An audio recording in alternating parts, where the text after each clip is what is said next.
The Joe Rogan Experience. How much are you worried about an actual situation like that happening? I mean, I don't know. Everything's so weird. Elon took over Twitter today. Yeah. Like, we live in a simulation. No, that's the best. That crazy bastard did it. How about when he walked into Twitter's headquarters with a sink and said, "Let that sink in"? It's like a dad joke. Yes, that's him. I know. He's funny. We have like this ongoing bet on Dumpster Fire that he's my nemesis. And it started because of my husband, who we were doing one of these dumb books someone got us. It's like, oh, you can like connect as a couple. And we were jokingly, kind of ironically in our Gen X way doing it.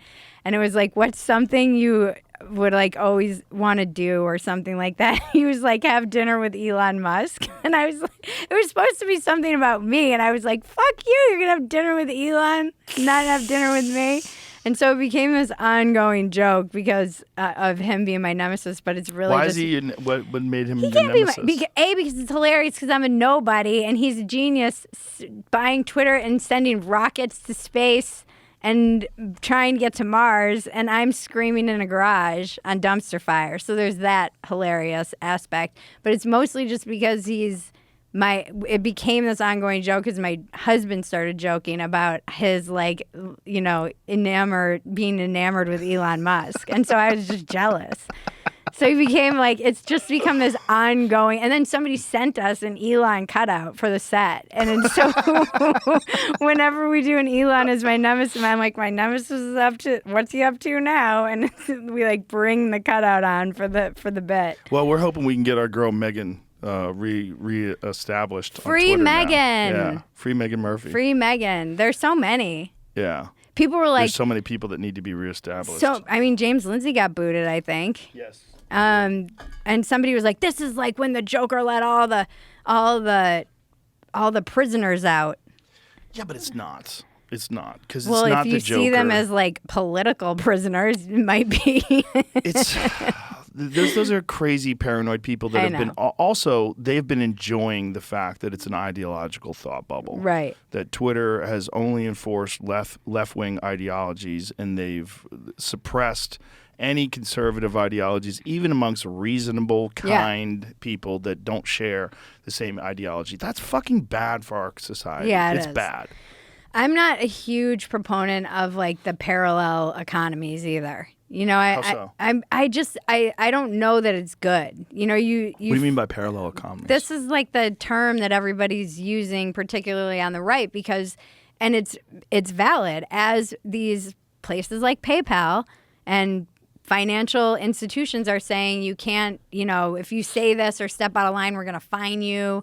There's this idea that you're going to have to create a parallel economy in order to function, essentially. So don't give your money to, I mean, I think the Daily Wire did it with the razors. They had like Harry's razors. Yeah, they did, and Jeremy did some razors. So it's like, oh, don't give your money to people who hate you. Give your money to people who share your ideology. But then you have these, the silos are forming where it's like, then everyone's over here and everyone who agrees is over here, and no one's forced to actually articulate their ideas or disagree with one another. It's just everyone like smelling their own farts.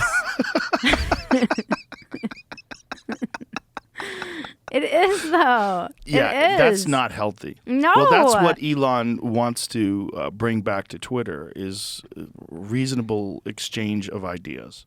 That's like he really thinks it's important. It is important. It is. I think it's important too, but it's just rare that someone is that wealthy that they can do that. That can do that. And also, he was very left-leaning for most of his life. Yeah. Until really recently, the pandemic in particular, and the way people have sort of enforced these ideologies, regardless of whether or not the science supports it. Yeah. And he thinks it's bad, and I think it's true. I think we have a real problem with discourse, particularly like discourse on Twitter, right? Like if you post something and then someone posts something that opposes what you say, like, and then you got to like formulate it. Like some people don't want that. So what they would like to do is silence the people that have opposing viewpoints. And then you get all this positive feedback from all the people that agree with you. And you're like, yes, I want to amplify that because that feels good. I said the right thing. I said the right. And then when someone comes in with facts or opinion, fuck you, you Nazi, you fascist. And it's like, That's what people are doing now because it's a shit way to communicate.